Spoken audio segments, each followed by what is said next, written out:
কিছুদিন আগে একটা ইন্টারভিউয়ে নাট্যজগতের জনপ্রিয় অভিনেত্রী অহনা তার প্রাক্তন প্রেমিককে উদ্দেশ্য করে বেশ কিছু গালাগালি করেন এবং সাথে সাথেই সেটি সামাজিক যোগাযোগ মাধ্যমে ছড়িয়ে পড়ে।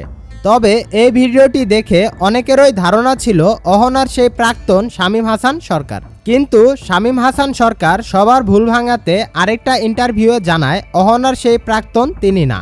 অহনার সেই প্রাক্তন হচ্ছে বরবাদ মুভির পরিচালক মেহেদী হাসান হৃদয়। শামীম হাসানের এরকম কথায় মিডিয়া পাড়ায় বলাবলি হচ্ছে যে মেহেদী হাসান হৃদয় এরকম কাজ কিভাবে করলো।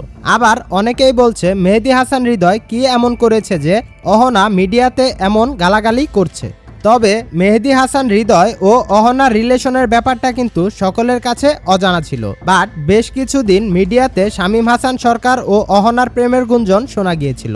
তাই সবাই ভেবেছিল অহনা হয়তো শামীম হাসানকেই গালিগালাজ করছে।